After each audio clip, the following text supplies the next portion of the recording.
Halo teman-teman semua, bagaimana kabarnya? Saya harap teman-teman dalam kondisi sehat walafiat. Tetap jaga kesehatan, tetap stay at home, jangan kemana-mana.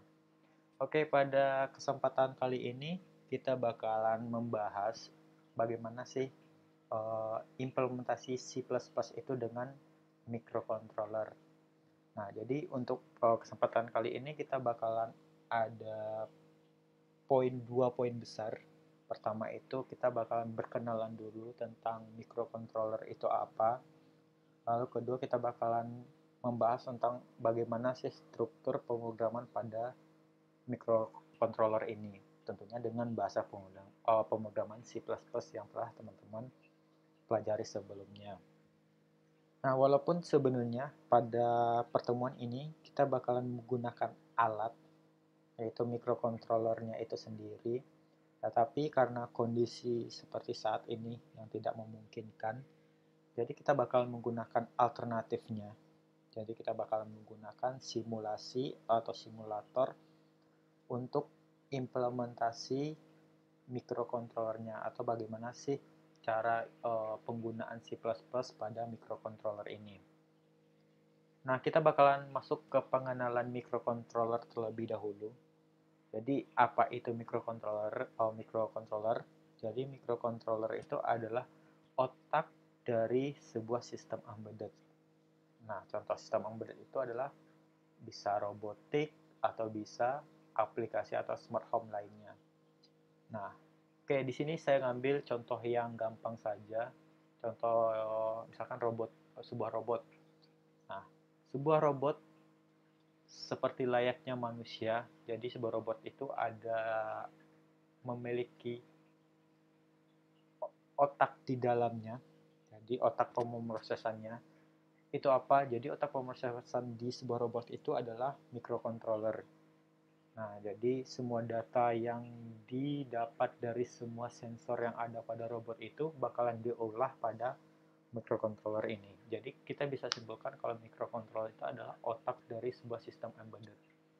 Yang dimana semua data sensor, data aktuator bakalan diolah pada microcontroller ini. Nah, tentunya teman-teman bakal melakukan pemrograman atau pengodingan pada microcontroller ini. Dan dimana basicnya nanti teman-teman bakalan bikin codingan pada laptop menggunakan bahasa C++, lalu bakal teman-teman upload ke microcontrollernya, seperti itu. Nah, di pasaran sendiri banyak dijual berbagai macam bentuk dari microcontroller ini sesuai dengan fungsi dan fiturnya, sesuai dengan ukurannya juga. Nah, sebenarnya untuk microcontroller ini bisa kita bagi menjadi tiga bagian, tiga kelas. Pertama, microcontroller yang basic, lalu ada yang medium, lalu ada yang kompleks. Nah, jadi bisa kita bagi menjadi tiga bentuk atau tiga kelas untuk si microcontroller ini. Nah, apa bedanya dari tiga kelas ini? Yang membedakan antara tiga kelas ini bisa penggunaannya, bisa fiturnya, lalu bisa seberapa kompleks si microcontroller ini melakukan pengolahan data. Nah, oke kita ambil dulu contoh yang basicnya. Nah, contoh yang basic itu ada Arduino Uno, lalu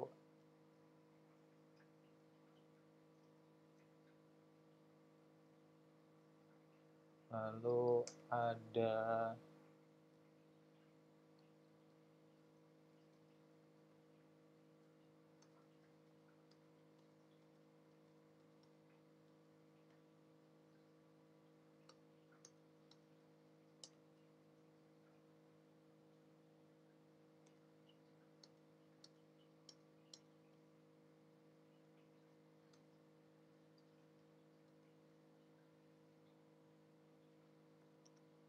Arduino Uno, lalu misalkan ada juga Arduino Nano,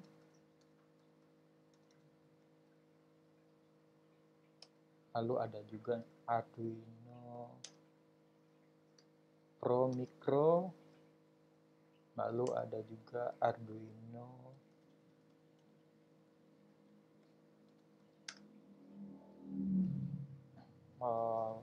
Mega. Nah, jadi ini lalu dan lain-lain. Jadi masih banyak lagi contoh dari microcontroller yang basicnya. Jadi saya kasih contoh ada 4 microcontroller yang basic. Pertama itu Arduino Uno. Nah, kita lihat bagaimana bentuk dari Arduino Uno itu sendiri.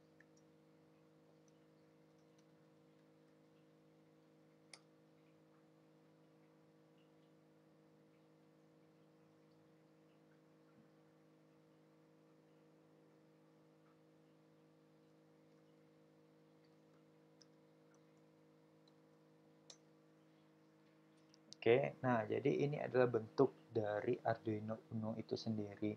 Jadi ini adalah salah satu microcontroller yang dimana sangat basic dan juga tidak rewel. Jadi teman-teman bisa sangat gampang menggunakannya. Settingnya pun tidak ribet untuk penggunaannya. Lalu sangat user friendly lah dibandingkan microcontroller yang kelas medium bahkan yang kompleks. Nah, lalu juga ada Arduino Nano. Nah, ini adalah contoh dari Arduino Nano, yang dimana Arduino Nano ini adalah salah satu contoh microcontroller yang ukurannya lebih kecil daripada Arduino Uno tadi. Walaupun secara fitur sangat mirip dengan Arduino Uno. Bedanya hanya ukurannya saja yang lebih kecil daripada si Arduino Uno. Nah, biasanya Arduino Nano ini digunakan untuk sistem yang dimana sistem itu tidak membutuhkan banyak space atau teman-teman mau mendesain sebuah sistem, tapi sistemnya itu butuh sistem yang tidak besar atau kecil. Nah, biasanya digunakan untuk sistem-sistem yang wearable atau dapat digunakan contohnya seperti smartwatch ataupun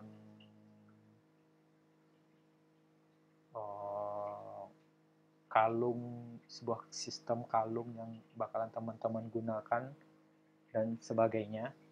Lalu ada lagi yang lebih kecil dari Arduino Nano ini, namanya Arduino Micro. Nah, ukurannya lebih kecil daripada si Nano tadi. Lalu ada juga lebih kecil daripada Arduino Micro ini adalah Arduino Pro Micro. Nah, ukurannya lebih kecil daripada Arduino Micro tadi. Nah, ya walaupun beberapa contoh dari microcontroller tadi, untuk pemrogramannya itu semuanya sama. Jadi teman-teman bisa mengimplementasikan pemrograman si Arduino Uno ke dalam Pro Micro dan begitu juga sebaliknya. Seperti itu. Walaupun sedikit ada beberapa fitur yang kadang-kadang ada di Pro Micro, tidak ada di Arduino Uno dan sebaliknya, seperti itu. Lalu yang kedua, kelas yang kedua adalah medium. Nah, contoh medium itu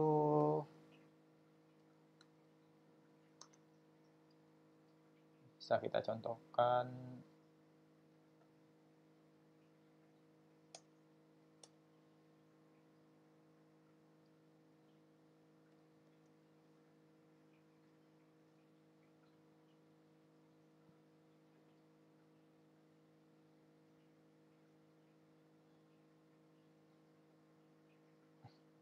medium. Contohnya bisa Node MCU 8266, lalu bisa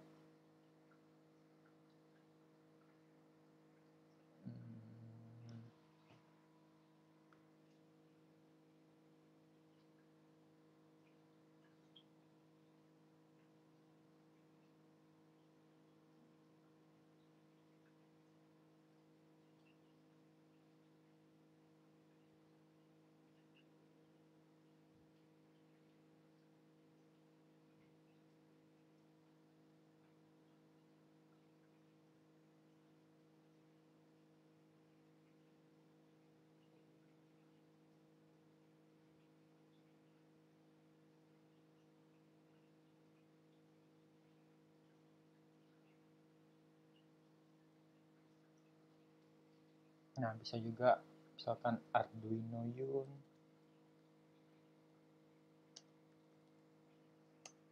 bisa juga Wemos.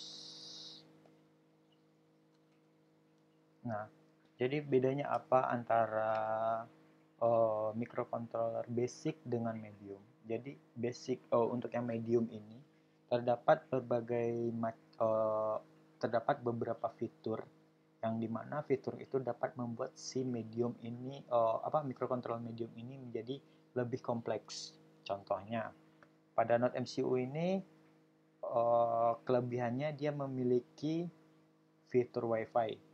Jadi untuk teman-teman yang membutuhkan sistem atau perangkat yang dapat terkoneksi dengan WiFi, kita bisa menggunakan Node MCU ini. Sama Wemos juga uh, memiliki fitur WiFi juga. Lalu ada juga namanya Node MCU ESP32. Nah, hampir sama dengan 8266, tapi bedanya untuk Node MCU ESP32 ini sudah terdapat BLE atau yang kita sebut dengan Bluetooth Low Energy. Nah, bedanya itu. Jadi, antara medium dengan basic itu sudah lumayan kompleks yang medium. Lalu, ada microcontroller yang kompleks.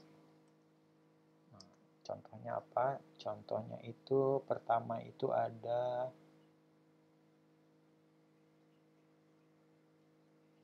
Raspberry Pi. Lalu ada Intel Galileo. Lalu ada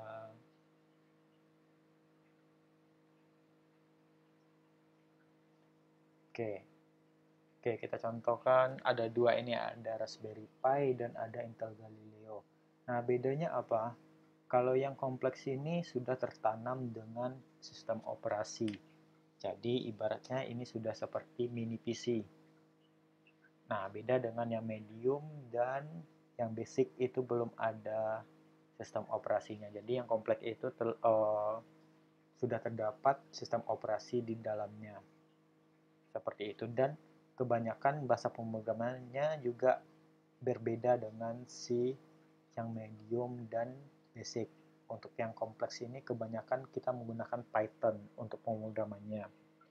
Nah, walaupun di satu sisi dia juga bisa menggunakan C++, tapi lebih memudahkan menggunakan Python untuk microcontroller yang kompleks ini.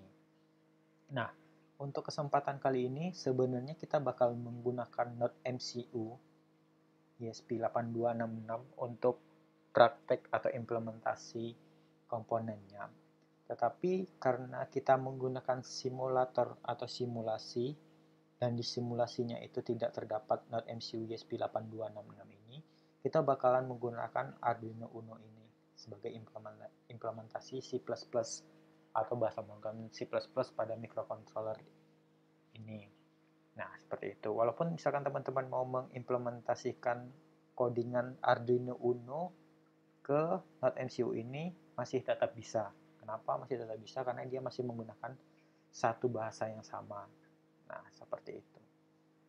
Oke, untuk simulasinya kita bakalan menggunakan aplikasi Tinkercad. Jadi nama aplikasi untuk simulasinya adalah Tinkercad. Jadi teman-teman silakan buka situs Tinkercad ini, lalu silakan sign in di sini. Di sini ada sign in. Silakan sign in.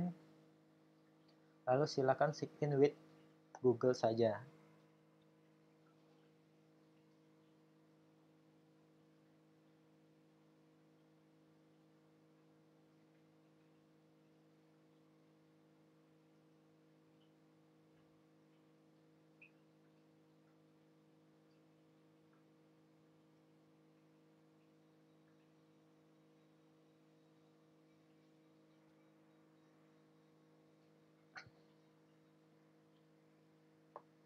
Nah, setelah sign in di Tinkercad-nya, teman-teman bakalan diajak untuk masuk ke dashboard si Tinkercad-nya. Di sini kita sudah masuk ke dashboard Tinkercad. Nah, yang dimana pada Tinkercad ini terdapat 3 fitur utama. Pertama itu ada 3D design, jadi teman-teman juga bisa bikin 3D design di Tinkercad ini. Lalu ada sirkuit, sirkuit itu untuk simulasi elektronika. Lalu ada kode blok, kode blok itu adalah salah satu bentuk pemrograman yang dimana sistem pemrogramannya itu dalam bentuk blok atau dalam bentuk puzzle. Nah, karena untuk pertemuan ini atau kesempatan kali ini kita bakal menggunakan elektronika, makanya kita bakal menggunakan sirkuit di sini. Nah, silakan teman-teman pilih sirkuit. Lalu silakan pilih yang create new circuit.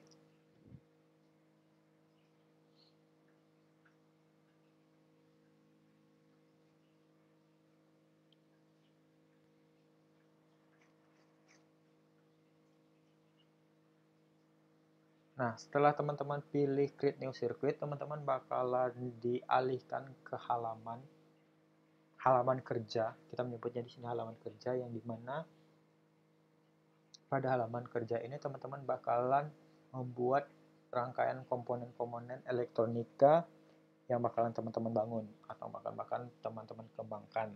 Lalu di sebelah kanan ini adalah komponen yang bisa teman-teman masukin ke dalam halaman kerjanya. Nah, di sini ada komponen basic, ada resistor, LED, push button, potentiometer, dan seterusnya. Lalu di sini juga ada berbagai macam template yang bisa kita gunakan untuk mengembangkan aplikasi atau pengen dipelajari atau pengen yang disimulasikan. Nah, sekarang kita bakalan pilih komponen yang basic saja. Lalu di sini ada Arduino Uno R3. Silakan di drag and drop saja ke halaman kerjanya. Nah, lalu tampilannya bakalan seperti ini. Jadi sekarang di sini ada name, bisa dirubah. Misalkan di sini saya namakan microcontroller. Nah, oke, jadi di sini sekarang kita sudah punya sebuah Arduino Uno yang dapat teman gunakan untuk diprogram. Lalu bakalan disimulasikan. Nah, secara basic pada microcontroller itu terdapat berbagai macam pin di dalamnya. Nah, contohnya di sini ada pin yang bernomor 0 sampai 13. Jadi ini adalah pin analog. Lalu ada 0 sampai 5, A0 sampai A5. Yang ini adalah pin analog. Dari 0 sampai 13 ini adalah pin digital. Lalu A0 sampai A5 ini adalah pin analog yang dimana berfungsi untuk terhubungnya sensor dan aktuator. Nah, makanya sensor itu juga sebenarnya bakalan terbagi atas 2 lagi, sensor digital dan sensor analog. Nah, yang mana nantinya teman-teman bakalan dapat di mata kuliah elektronika dan sirkuit. Lalu ada pin power. Pin power ini tempat terhubungnya power sensor atau aktuator. Jadi untuk sensor dan aktuator itu dia juga butuh daya agar dapat bekerja sesuai dengan fungsinya. Lalu di sini ada 3 volt, lalu ada ini ground. Ground ini adalah pin negatif yang sama-sama teman-teman ketahui semuanya. Jaringan listrik itu terdapat 2 kutub, yaitu positif dan negatif. Nah, negatif itu kita sebut dengan ground. Lalu untuk positifnya, teman-teman bisa pilih yang 3,3 volt atau 5 volt. Seperti itu. Nah, untuk lebih detailnya teman-teman bakalan dapat di mata kuliah elektronika dan sirkuit. Nah, untuk pertemuan atau untuk kesempatan kali ini kita bakalan fokus ke pemrograman C++-nya saja. Nah, oke. Nah, lalu di sini ada code. Jadi code ini tempat teman-teman menulis codingan yang bakalan teman-teman sematkan dalam microcontroller ini. Nah, di code ini bakalan terdapat 4 bentuk pengodingan, pertama ada blok. Blok ini bentuknya seperti ini, bentuknya puzzle. Lalu ada blok plus teks, jadi ini adalah gabungan antara si blocks dan si teks.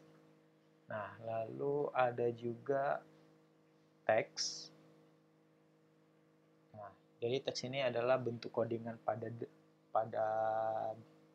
seperti pada umumnya. Jadi teman-teman dapat mengetik codingan di sini, lalu dapat di run. Nah, oke. Nah, untuk kesempatan kali ini kita menggunakan yang teks saja. Jadi kita menggunakan teks saja biar sesuai dengan apa yang teman-teman pelajari sebelumnya di C++ sebelumnya. Nah, pada dasarnya di pemrograman microcontroller ini terdapat dua fungsi yang harus ada. Ibaratnya ada dua fungsi main yang harus ada di setiap pemrograman C++ pada microcontroller ini. Nah, itu yaitu void setup sama void loop. Nah, antara dua fungsi ini memiliki perbedaan.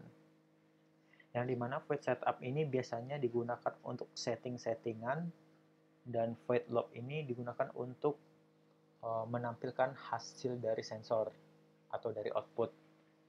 Lalu bedanya juga void setup ini akan dijalankan hanya satu kali saja dari si microcontroller ini menyala, sedangkan void loop ini bakalan dijalankan secara terus-menerus selama microcontroller ini menyala. Nah, oke, kita bikin perbedaannya. Kita fokus ke void setup dulu. Di sini saya pengen menampilkan kata-kata hello world terlebih dahulu. Nah, menggunakan serial.println.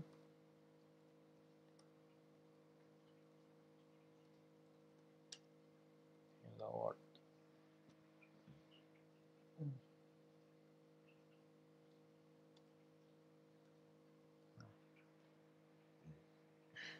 Nah, jadi untuk pemrograman C++ pada microcontroller ini agak sedikit berbeda dengan C++ yang teman-teman pelajari pada pertemuan sebelumnya. Jadi sebelumnya itu teman-teman menggunakan cout untuk menampilkan output pada programnya, tapi untuk microcontroller teman-teman butuh serial println untuk menampilkan kata-kata hello world ini. Kenapa? Karena pada dasarnya komunikasi antara microcontroller ini dengan si PC teman-teman atau laptop teman-teman itu menggunakan komunikasi serial namanya.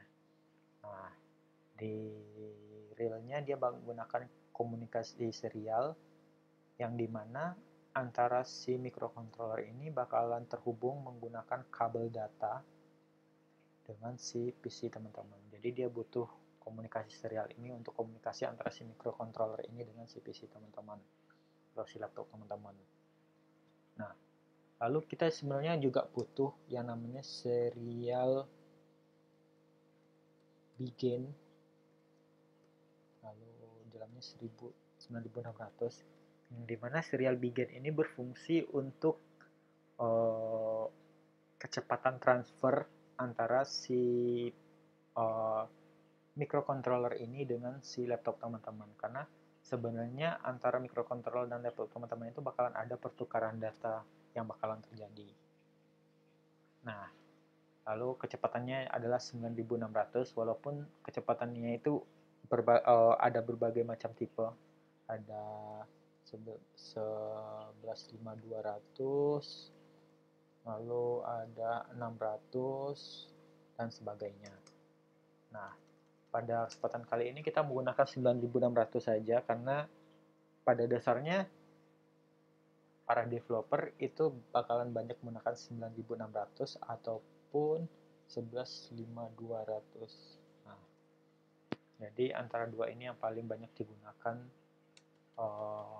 para pengembang, atau juga kita sebut dengan baud rate seperti itu. Nah, untuk menjalankannya kita bakalan menggunakan teman-teman tinggal klik Start Simulation di sini. Nah, untuk outputnya bisa kita lihat pada serial monitor. Di sini ada serial monitor, silahkan diklik saja. Nah, dia bakalan menampilkan kata-kata hello world di sini. Jadi hello world itu bakalan berjalan hanya satu kali selama dari si sistem ini menyala atau programnya dijalankan dan tidak bakalan diulangi. Nah, kalau void loop kita bakalan coba juga. Oke, kita stop dulu.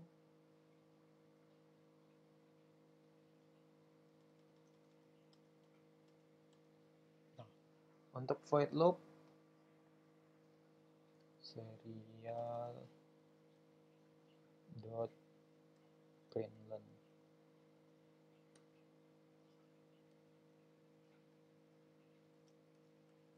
hello world. Lalu di sini kita butuh delay. Nah, delay ini fungsinya apa? Jadi delay ini fungsinya untuk mengatur kecepatan antara output satu dengan output berikutnya. Jadi karena void loop ini bakal menampilkan kata hello world secara berulang-ulang, nah kita butuh mengatur berapa sih kecepatan dia menampilkan kata-kata hello world ini. Misalkan di sini kita bikin 100, yang dimana satuannya adalah millisecond. Jadi di sini saya bakalan bikin 100 millisecond. Nah, jadi dia bakalan menampilkan kata-kata hello world ini secara terus-menerus. Jadi teman-teman tidak butuh lagi menambahkan fungsi looping di dalam fungsi looping lagi untuk menampilkan kata-kata hello world ini. Nah, kita coba jalankan. Nah, dia bakal menampilkan kata hello world secara terus-menerus. Nah, berbeda dengan kata-kata fungsi dari setup tadi, dia hanya menampilkan 1-2 kali saja. Nah, misalkan delay-nya kita kasih 1000, dia bakalan lebih lambat. Oke, kita stop dulu.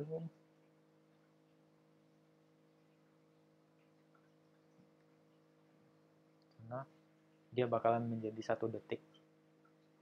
Oke, kita clear. Nah, lebih melambat daripada output yang sebelumnya.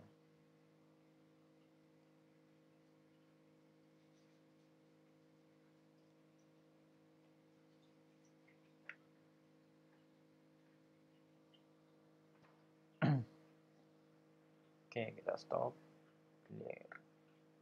Nah, di sini teman-teman juga bisa menerapkan basic dari C++ yang sudah teman-teman pelajari sebelumnya. Contohnya, misalkan teman-teman bakalan menambahkan sebuah variabel. Di sini teman-teman juga bisa menambahkan variabel, misalkan integer, nilai sama dengan 0. Mau menampilkan nilai data atau value dari nilai. Serial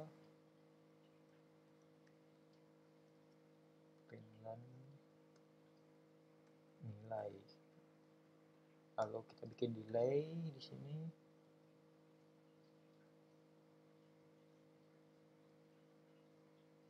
Oke, semikolon. Lalu kita run.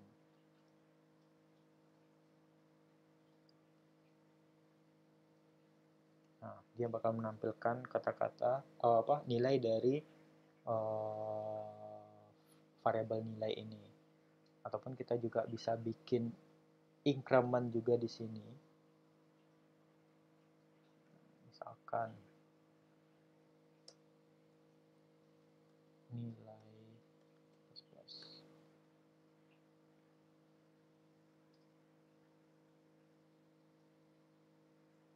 Nah, dia bakal melakukan increment sebanyak-banyaknya sampai sistem ini bakalan mati atau simulasinya bakalan kita stop. Seperti itu.